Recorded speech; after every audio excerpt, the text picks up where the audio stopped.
Good day, everybody. I have the pleasure of working with and having a podcast with Shaun McNicholas, a very enterprising individual in the digital market, in addition to being a very talented artist as well. Shaun, I'm going to let you open up and talk to us as far as giving an introduction to your business. Sure. Yeah. My name is Shaun McNicholas, like Glenn said.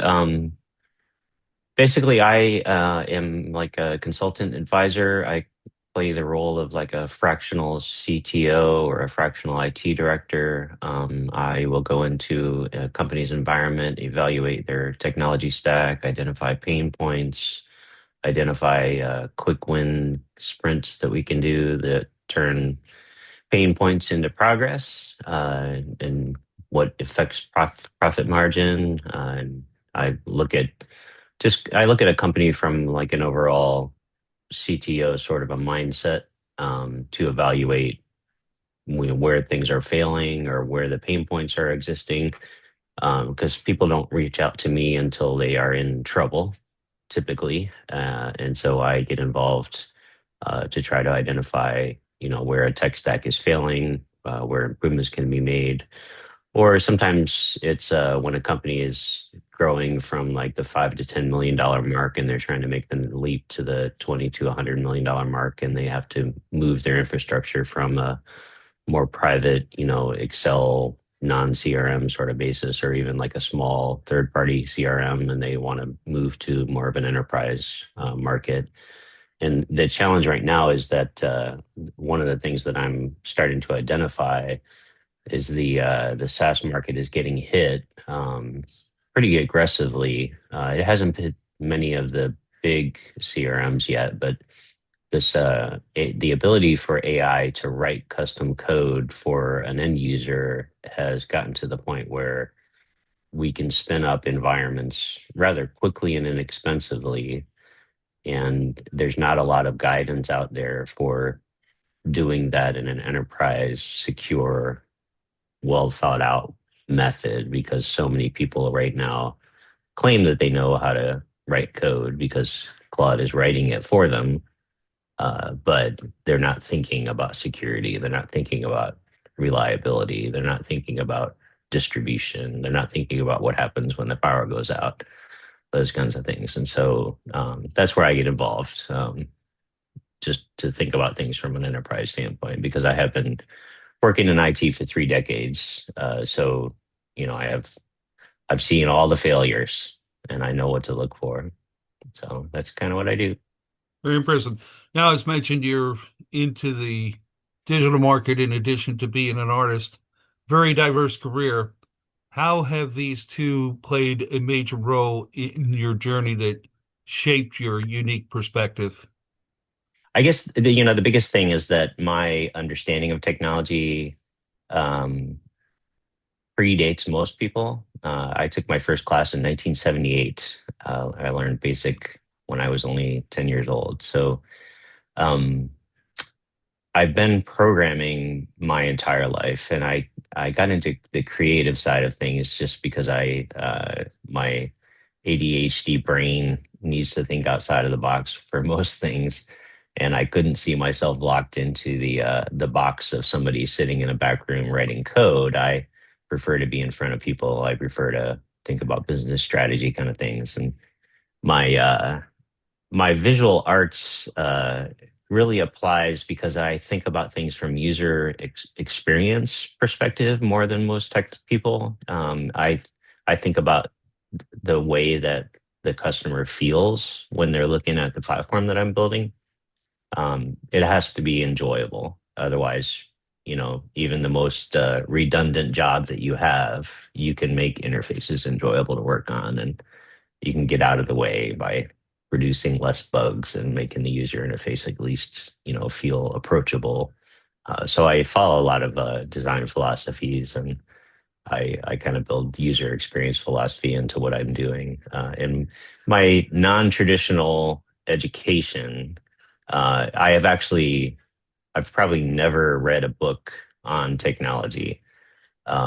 I haven't done, I've done a handful of classes. I've done certifications for Cisco and Microsoft and some of the platforms that I've worked on. I've gone through Agile training. I've gone through a lot of the training programs, but I've never taken any of the certification classes or done any official college education kind of classes because I don't want to think the way everybody's programmed to think. I mean, Claude can do that. I think of things from a human standpoint. You know, I don't want to follow somebody else's philosophy. I'm very much I buy into the idea of Leonardo da Vinci. Leonardo da Vinci was the kind of person. His philosophy was that if you can't learn it from the world around you, and you have to go to a classroom, then you're probably not that smart. That was kind of his take on on learning, and so I've always kind of had that philosophy. So I'm a hands-on person, and I understand technology like uh, most most people don't understand technology to the point that I do. But you know, it's I know there's a lot of people out there. It's I'm not unique by any stretch of the imagination. I know there's a good 5 or 10% of the world's population that think the way that I do. It's just unusual to be in a room full of people like me. Uh, you know, anyways, yeah, Wh- it's my creative side tends to think way outside of the box and very non-traditional, and so I approach problems and I can find solutions quicker than most people. Every environment I've ever been in, I find solutions and I see problems quicker than most people because I'm not locked into the traditional classroom mathematical structure that most people have been trained to think like. I think more outside of the box creatively, and so I get to problems and find solutions quicker than most people. Well, you definitely have a tremendous asset. You mentioned ADHD. One of these days we'll do a drink to ADHD as I am one myself. And you Yeah, might very well appreciate this argument because I one time did a speech on ADHD people called right brain thinkers. And my question was, how come I remember all the ADHD misfits like Ben Franklin, the Wright brothers, Magic Johnson, Michael Jordan, can't remember one ADHD expert? right, right. I always love that comment. Yeah. One of the things I think is interesting is what advice would you give professionals who are looking to develop a more multidisciplinary skill set in today's rapidly evolving landscape of technology? Hmm. That's a good question. That's what I'm trying to figure out for myself. Uh, yeah, I don't know. It's changing so quickly, and so it's the world's consumption of what we do is bipolar right now. So everybody wants the tool set of AI to be utilized to make them more successful than they are today, but nobody understands what that means. So the challenge right now is that there's so many kids that have saturated the environment that are, and when I say kids, I mean, you know, younger than me. I'm 58, so anybody younger than me is a kid, I guess. Uh, anyway, I think, you know, there's so many people out there. Like, I have a meeting actually this afternoon with a team up in Chicago who they've been trying for several months to integrate AI into their environment. And when I look at I haven't even seen their environment yet, but I got like a bullet list of what their tech stack is. And just from an outside perspective, because I built an AI system to manage my own life, I understand how I'm going to approach even discussing what they're doing. And so before I even say anything to them, I'm going to ask the question like, how did you arrive at what you're trying to solve? You know, what exactly are you trying to solve? And that's the power of the human. The human has to approach technology as a whole. It hasn't really changed. Like everybody thinks AI is changing things. It hasn't really changed. I mean, AI is going to follow a pattern. It's just replicating patterns, just like writing a book. You know, there's a good way and a bad way to write a book so that people can understand what you're saying.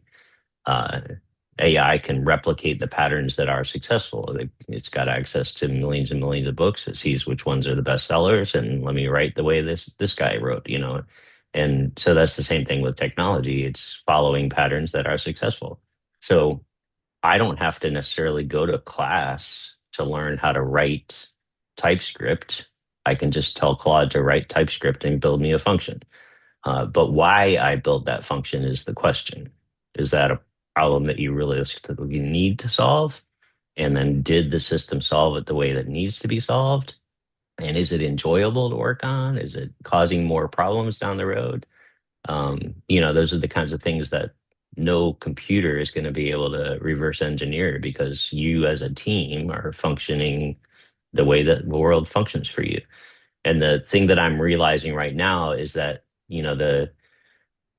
the SaaS environment is going to get hit more so over the next couple of years than people realize. And so as a technology expert, realistically, my value is that I think like a human and that I'm not a computer. And my creative side actually makes me a more valuable person because I'm thinking of enjoyable experiences. I know what people are looking for. I know what people enjoy working on. And so my creative side understands the philosophy behind design and behind typography and behind color and behind all those things that influence our emotions when we're approaching issues. I can put on my marketing hat and make my applications look better. Um, so I don't know. I think, that realistically right now, I don't know. I don't know what I would tell my children. I have a I have two children that are 25 and 29, and they are both in a world right now that is very uncertain. Like how would you even get into IT or technology? My son is very ADHD as well, probably even more than me, because he grew up with social media in his hands. And so being able to advise him on what he should do or what he should learn, I really don't know. I mean, I know, every programming language known to man, just because I've been exposed to it for 30 years. But where to start, I'm not really sure. And whether or not you understand the inner workings of PHP or the inner workings of .NET, I don't know that that's even necessary any longer. It's like asking somebody nowadays to explain how JavaScript interfaces with your DOM and your web browser. Most kids nowadays don't even know what that is. They're going to look at, oh, you talking about React? Well, React is a 10 layers above the JavaScript layer of your DOM. So, it's hard to even translate. Uh, I don't know if that necessarily answers your question. No, it's a good answer. I really enjoyed it because it's more depth. I'd be curious, what emerging technologies or trends are you most excited about, and how do you believe they will reshape the digital landscape? So that's the kicker. I actually woke up Sunday morning, and I've written 3 pages for my website since Sunday, and I've done a bunch of articles on LinkedIn. I actually just automated the publishing process of that yesterday. Um, I woke up Sunday morning thinking about showing up at the airport the morning that Spirit Airlines went bankrupt, because that is exactly what's going to happen in the SaaS world. I've had several meetings with companies, with smaller companies who have some kind of tech stack subscription for their, like a dojo, Taekwondo dojo, has two major subscriptions, one of them for a CRM, and one of them for the e-commerce side of their business. And the e-commerce has to be integrated with their CRM. And in both of those cases, they're spending, $500 a month. So $1,000 a month is $12,000 a year that you're spending on your subscription. And the reality is that that subscription is a very small amount of their income, right? The reason why they have that is because people like me 20 years ago sold them on the idea that the ability for you to create your own CRM and create your own e-commerce it was too expensive. You couldn't hire a $150 an hour developer to build it correctly for you. And if you did hire some kid out of college, he would build it in a way that was not enterprise scalable. And so you would be stuck with an environment that won't work, or it'd be too expensive to keep the computer hardware on your private space.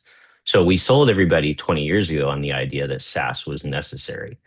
But now all of the coding systems out there can replicate what we've been teaching it for the past 30 years. So I can very quickly tell one of my code environments, hey, build me a new CRM. And within 2 days, I can have a fully enterprise ready, scalable architecture in my environment in a matter of a weekend. And it's built following the philosophies that I taught AI how to do over the last 30 years. And so it's way better and faster than what I used to be able to do. So what's going to happen is that Spirit Airlines is going to that experience is what's going to happen to SaaS software. Slowly, we're going to erode the margins for all the SaaS companies. The board members are going to start seeing that their margins are disappearing because people now can write their own software inexpensively. So as their margins starts disappearing, the board is eventually going to have to face decisions like Spirit Airlines did. Is it more profitable for us to just close the doors and walk away, or you know at what point do we call it quits? And that decision is no longer in the hands of the end user. It's no longer in the hands of the customer. It's in the hands of a board for a public company that's trading, that's got to answer to a bunch of board members. The profit margins are gone now. And so the world's economy is shifting to that sort of an environment where I can just very quickly open up my laptop, spin up an environment, push it into an AWS container, and run my business from my own container. And I don't need a SaaS subscription anymore. It's in the cloud, so it's still secure, and that's what all the investment has gone into. But I don't I don't need to subscribe to some $500 a month, subscription model anymore. I can just pay $100 a month for my little AWS container, and I can run my business off of that container. And I can replicate it. I can make it world distributable. I can do all kinds of like fancy, cloud replication environment structures. I just call AWS and tell them I need one in the Midwest and I need one in the East Coast and I need one over in California, and spin up 3 machines for me and set up the containers and put it in Docker, and I'm ready to go. Uh, it's that kids can do that now. It's not a fancy thing anymore. And so the profit margins for SaaS are going to go away, and eventually people are going to start showing up at work, and the subscription that you thought was in an enterprise quality environment is just going to be gone because they had to Okay. answer to their board members. And I'm trying to get ahead of that. I built an environment a few months ago for myself, and I'm not trying to sell it. That's the complication that I've been running into is I'm trying to sell the idea that you should get ahead of that SaaS crash because it is coming. It's going to happen quicker than most people realize. Um, and there's a lot of research out there. You could just Google the SaaS apocalypse right now, and there's a lot of research out there on reputable websites that can tell you there's billions and billions of dollars are being lost right now in SaaS, and companies are closing their doors. So my first approach is going to be to go after the real estate market, go after the small doctors' offices, go after the small little dojos and little offices like that, and get people off of their subscriptions because that eventually you're going to show up and that your CRM is not going to be there anymore. So what would your business look like if your data is now gone? Do you have some process? We're kind of going back to the disaster recovery. 20 years ago, that was everybody's focus was disaster recovery. What do you do when your machine dies? And you got to go back to tape backups and you got to go back to your, recover your RAID platform because a hard drive died, and people don't understand that world. Like the kids that are in college right now, they've never seen a tape backup. What is that? Like if they don't understand, like, those of us that have had to live through that, we understand the urgency. Like you've got to have this stuff ready and available for you. I guess that's my approach to things right now.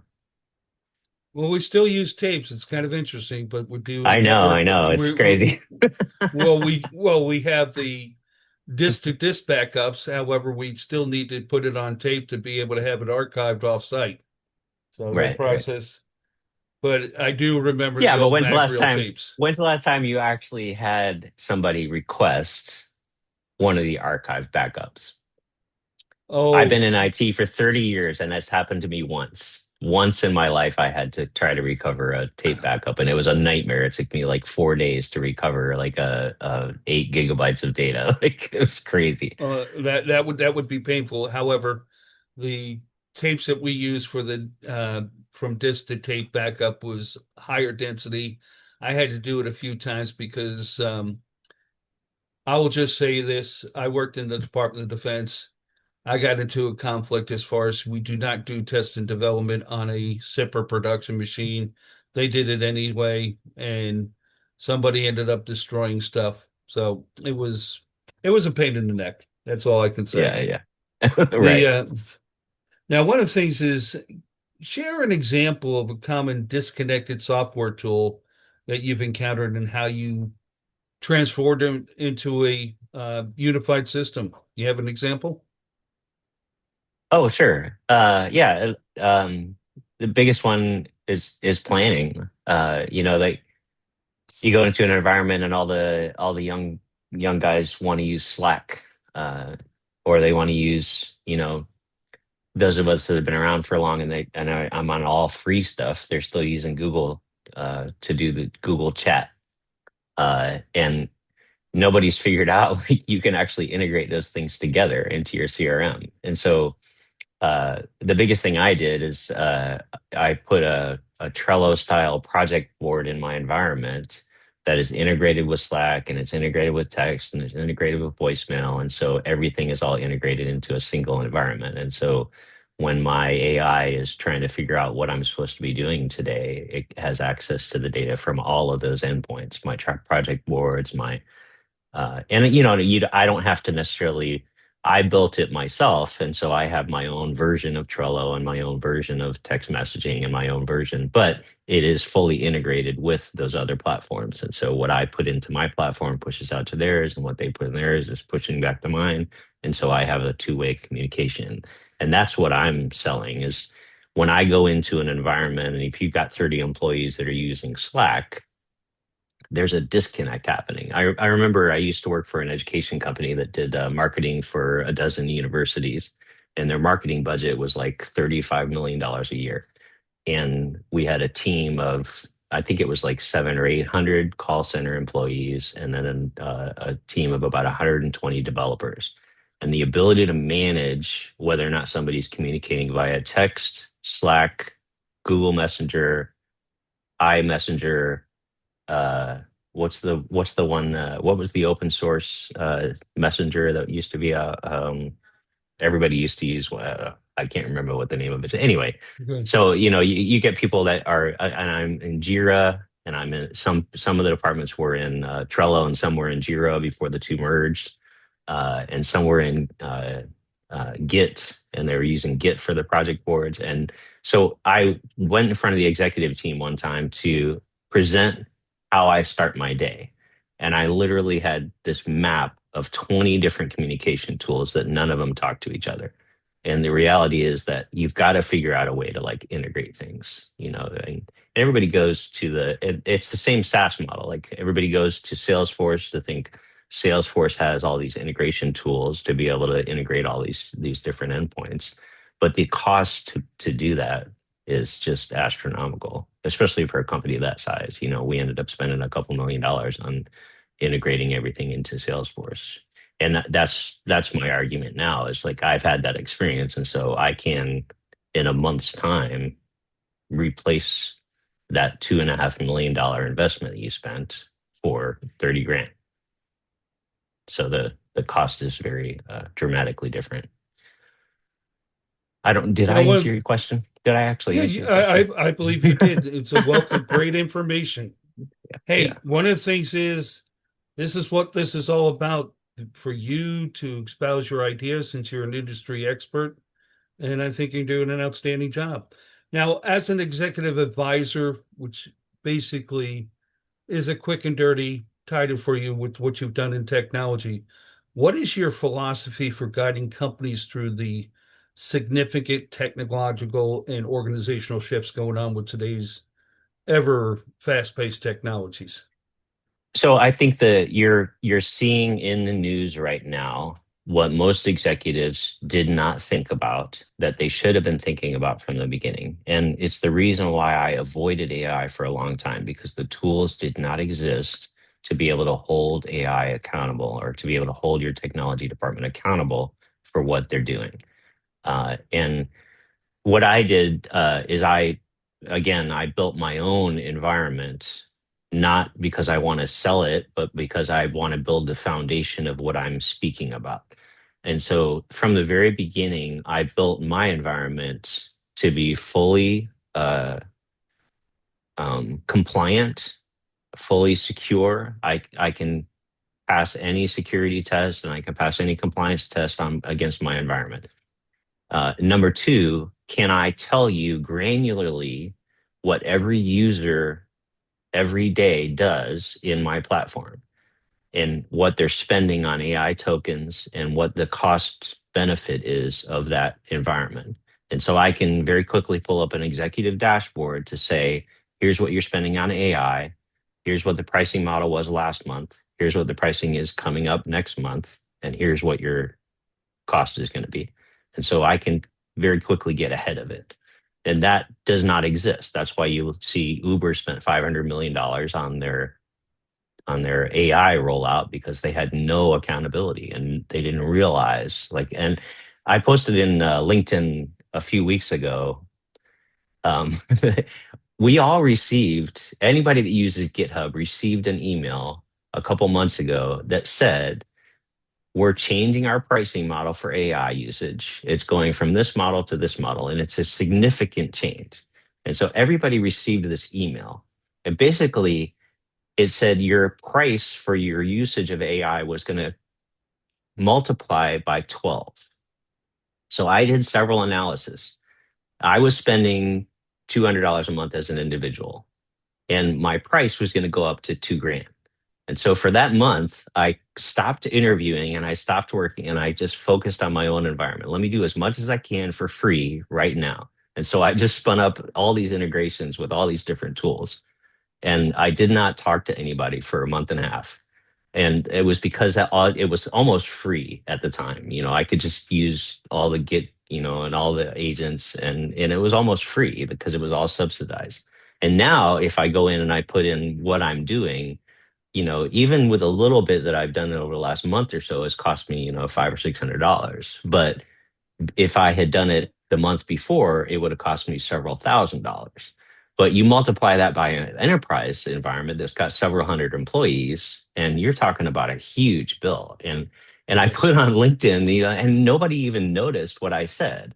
It was only like one person that I actually used to work with that was thinking the same way as me, and we ended up having a sidecar conversation about it because I guarantee you there's a lot of executives that lost their jobs over the last month or so because of that, because you didn't think that you needed to hold your developer team accountable to what they were doing.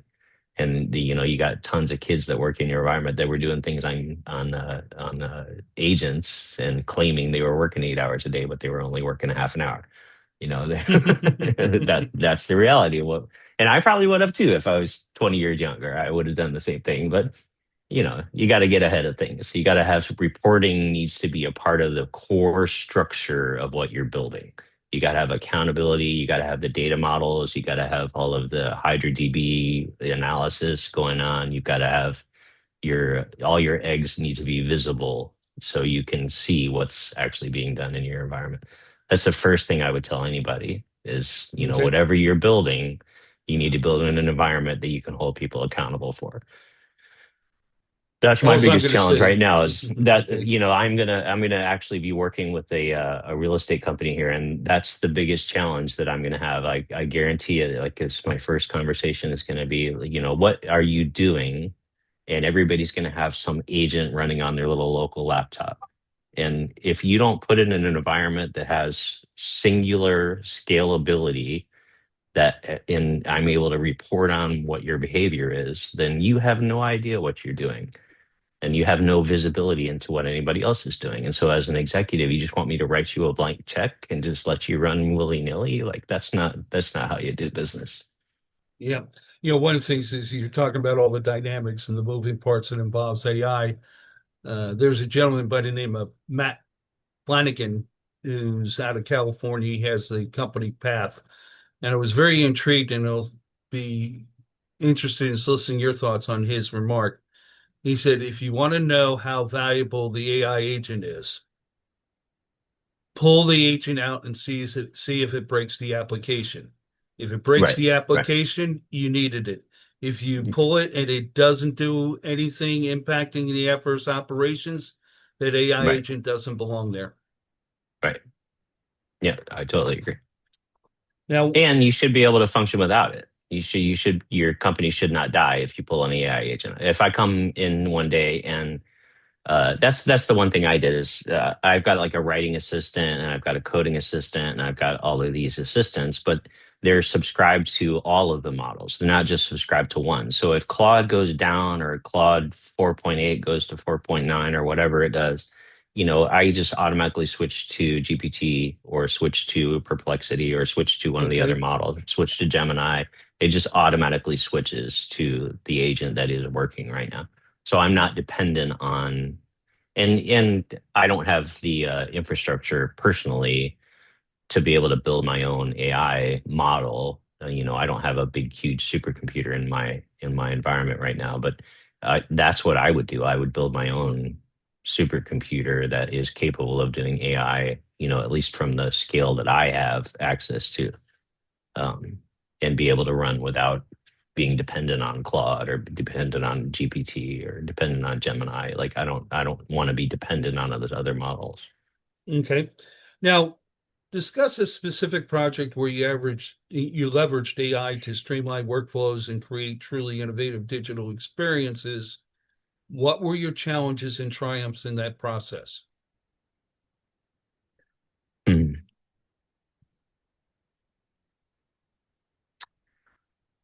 I guess the biggest one right now, I'm working with a company that does engineering, and they have these huge engineering projects, and they're using AI agents to write their documentation, their communications with final analysis on, you know, pretty pretty significantly complicated situations. Um, and right now, the models that they've been using, like on their desktop or on a cloud service, are limited to like a small subset of data. And what I did is I built a full database integration that does RAG indexing that gives them the ability to like fully index an entire project's life cycle and then build the intelligence based on that.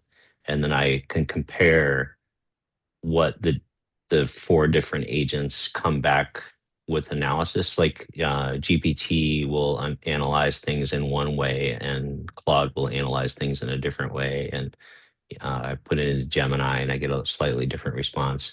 And so we can do cross comparison. And then the other thing is, as an author writing a book, I'm doing the same thing. I can put in several thousand pages of code and research and websites, and, I can bring in all of this documentation and put it into a specific index that I can then search. And so I built like a writing assistant model that does that it fully integrates like a singular project relationship.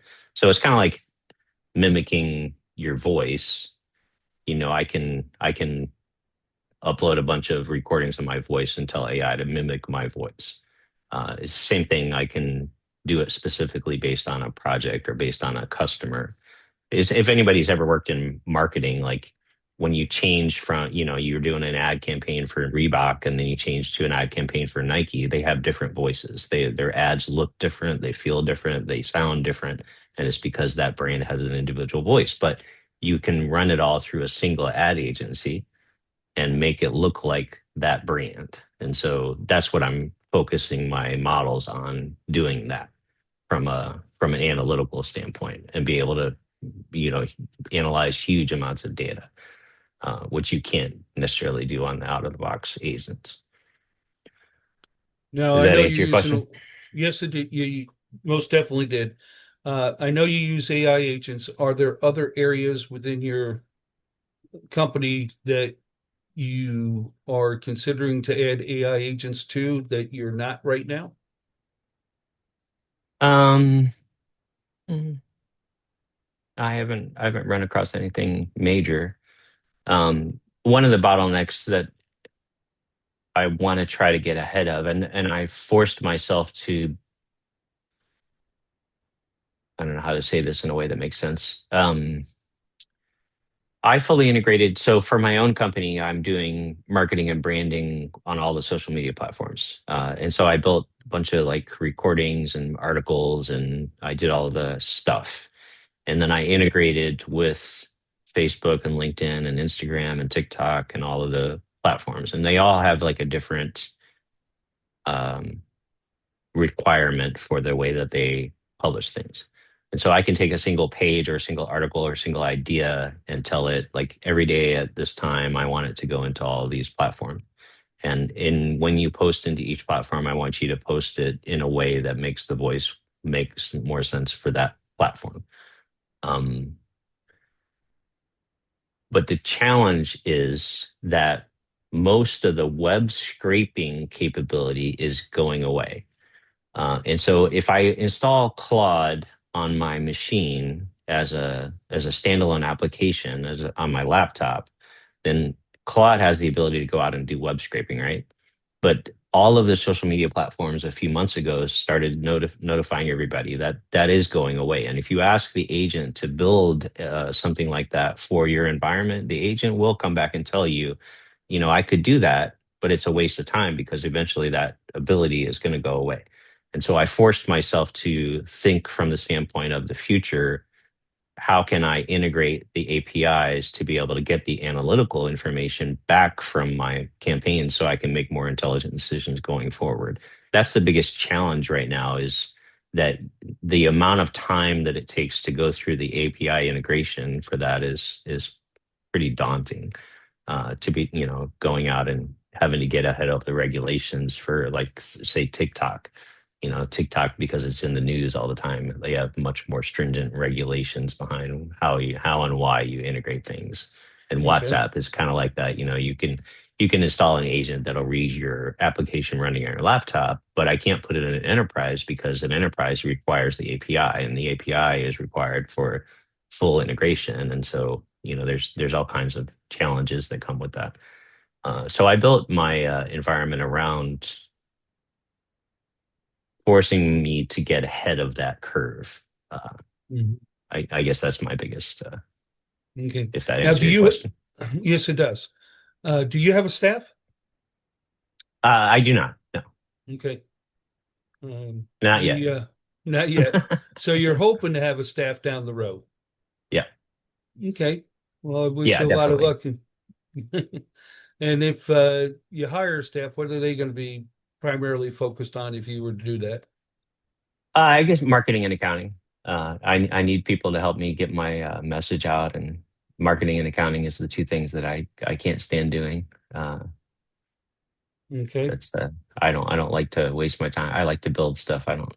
I'm a hands-on craftsman, so I want to focus on the craft. I don't want to spend my time accounting and managing the finances and all of that stuff. You know, I want somebody to give me a budget and just tell me to live within my budget, and I'll be fine with that. That's kind of Well, how I like. that's very interesting. The I want to thank you for your time, Shaun. This was most enlightening. Being able to pick your brain and get the ideas that you have that I think many people can benefit from. I'm just going to give you an opportunity to summarize to our viewers who would want to do business with you. Summarize where you stand out and how you can provide great service to them. Um, Again, Shaun McNicholas with PSM Design. I guess our biggest selling point is that we have 3 decades of experience building enterprise quality systems for huge environments. And I bring a level of security and reliability that most people don't have unless they have a huge staff. And I am advising people in smaller companies right now to focus on building their own SaaS platforms. Uh, to get ahead of what is coming down the road. Okay, thank you very much, and I'll be talking with you down the road, sir. Great job All today. right.